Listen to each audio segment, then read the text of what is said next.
Namaskaram, Sadhguruji. Uh, the first question that I want to ask is actually related to me.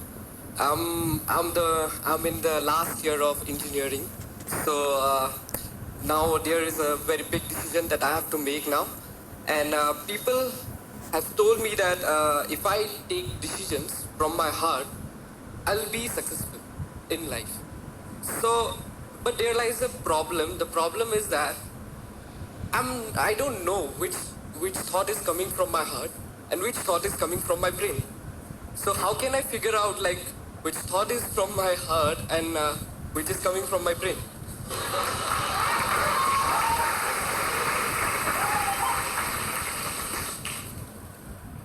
The heart makes only two sounds, lub-dub. Unless the local girls are disturbing it and it's going crazy. Otherwise it makes only two sounds. Rest of the noise is all coming from your head. This idea that something comes from the heart, something comes from the brain is it's metaphoric, but unfortunately a whole lot of people are taking it literally. There was a time in many parts of the world, particularly in Arabia, the medical science in Arabia believed the blood is pumped from the liver. You might have heard Urdu sayings about Kalija, have you? Because they believed blood is being pumped from the liver, because liver is a far more complicated organ than the heart. Heart is a simple pump. So do not give it any more responsibilities other than continuously pumping the blood and keeping you alive. Unless somebody here breaks it. So, about the last year of engineering, I want you to change that language because this happened. Can I tell you a joke? Okay. You're pretty serious about this one. This happened. A very celebrated scientist was at a dinner and he was not grandly dressed or anything, he was looking ordinary. So the lady who was, sitting next to him didn't pay much attention to him, she doesn't know who he is. But after some time, just to be polite, to make some conversation, "May I know what do you do?" He said, "I'm studying science." She said, "Oh, I finished that in my 10th class." So you're not going to, you're not in the last year of engineering, maybe the course, but not the last year of engineering, because for your entire life, if you learn engineering, when you're dying after 100 years, I'm not preponing it, after 100 years when you're dying, you would still know, if you're a constant learning process, you would still know you know very little about engineering. That little, many things happen, that's different. So don't be in the last year of engineering. I know the program may be closing, but not the last year of engineering, okay? So, an engineering, essentially engineering means to have things the way we want. Yes? When we say this building is well engineered, not saying that. If we say this building is well engineered or an automobile is well engineered, what it means is it's functioning the way we want. Yes? Of all the pieces of engineering on this planet, of many pieces of engineering, a tree is a fantastic engineering, even a mountain is fantastic engineering, because it stood there for 1,000,000 years, that means it must be good engineering, isn't it? Yes? Something that stands there for 1,000,000 years must be well engineered. Of all this, the most sophisticated piece of engineering is human mechanism, isn't it so? Hello? Most sophisticated of all all the pieces of engineering.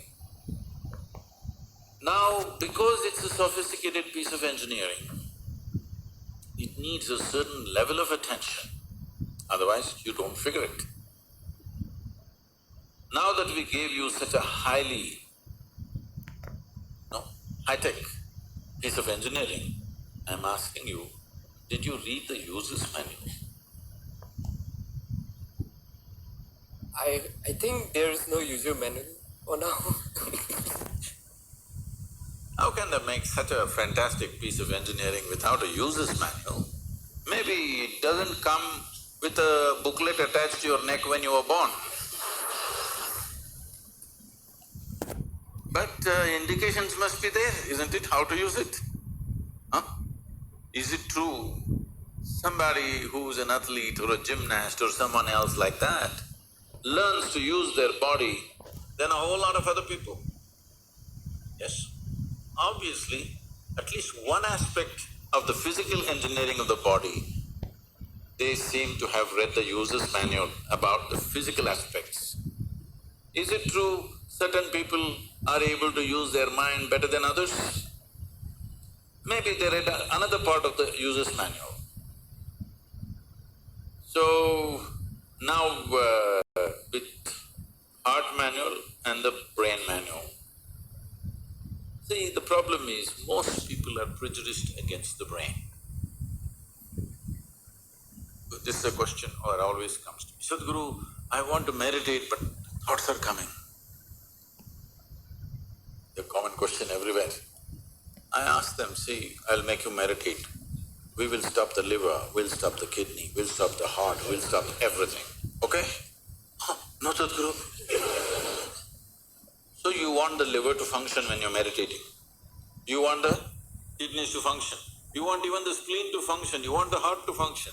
But you don't want your brain to function for some reason. This is simply because brain is a new equipment that you got in the evolutionary process.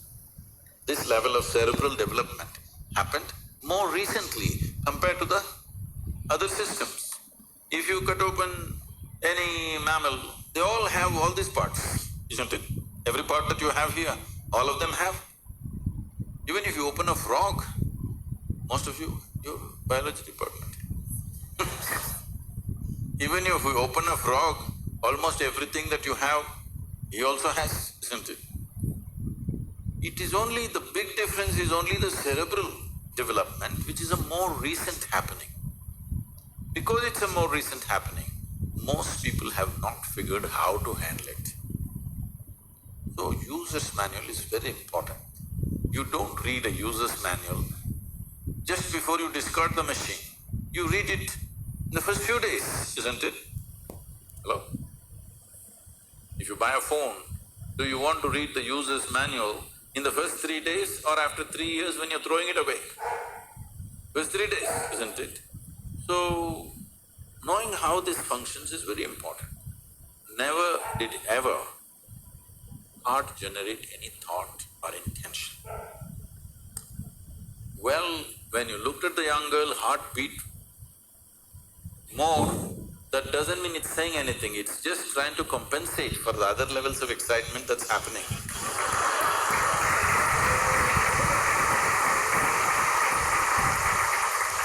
The heart is not trying to say anything, it is only compensating, you need more blood, so it's pumping little harder.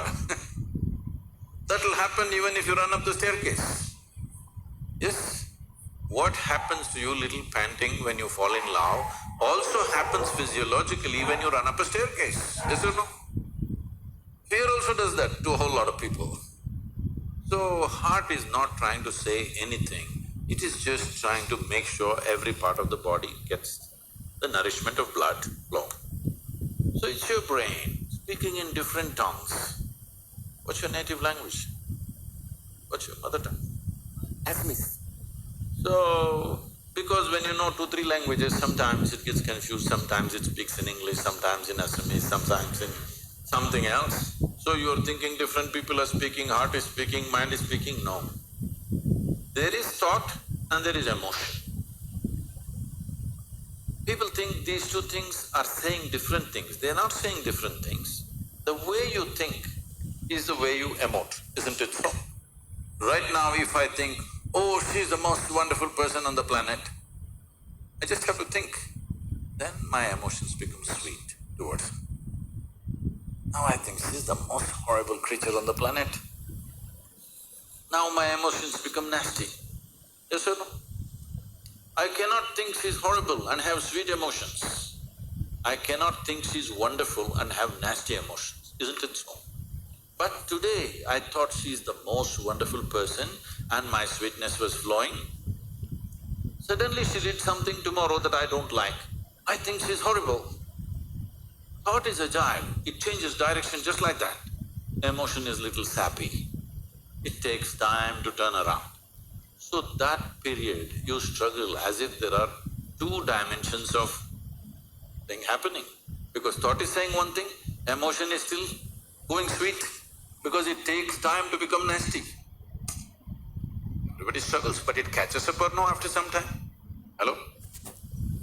Today you thought she's wonderful, sweetness was flowing. Tomorrow she did something you don't like, you thought she's horrible. The thought is clearly saying she's horrible, but emotions are struggling because they can't turn quickly. They take time to turn. But after a week or 10 days or 2 months, depending on how deeply you're engaged, after some time, emotion catches up with the thought. Emotion also says, yes, she's nasty, horrible, so let's be nasty to her. So, they're not speaking different languages. One is agile, another is little slow in his corners. So, it looks like they're speaking different languages.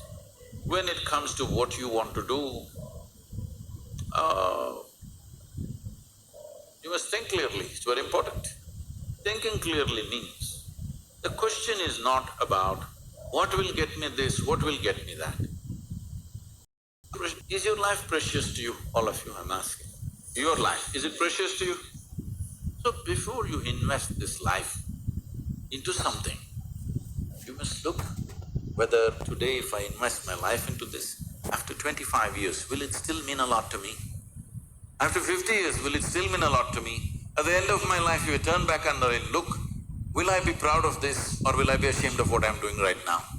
Doesn't matter what other people say. But you should not do anything that you will feel ashamed of, isn't it so? Huh? It doesn't matter, people say so many things. Everybody has an opinion, it's their business. But you don't do something that you will feel ashamed of, isn't it? Then you're turning against yourself. Somebody turns against you, you can leave them and go somewhere else. If you turn against yourself, you'll have to live with it forever. So, this is all you have to look at it. Something will get you money, something will get you comfort, that's not the point. What you choose to do, will it give you a life? When I say give you a life, are you just trying to make a living or are you trying to make a life out of this? It's important. Making a living is not an issue. A worm, an insect, a bird, an animal, all of them are making their life, making a living, isn't it so? They're even making a life out of it, but definitely they're making a living.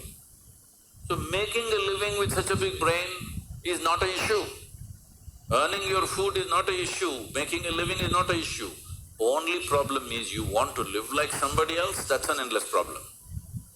I want to live is not a problem. I want to live like you, this is a problem. So, it is important, if you consider your life as a precious life, you must make sure you make a wonderful life out of this. Whatever opens up in that direction, that is the thing you should do. But when you're under the pressure of peers, somebody is saying, I'm going to America, somebody says, I'm going to the government job, somebody says, I'm doing this. So one thing that all of you should do before you make big decisions in your life is withdraw from these pressures of peers, professors, parents, everybody. Just spend 3 days to 1 week by yourself. Look at what is it you really want to do, not under pressure from other people. What does this life want to do? Do that. It doesn't matter what other people think about it.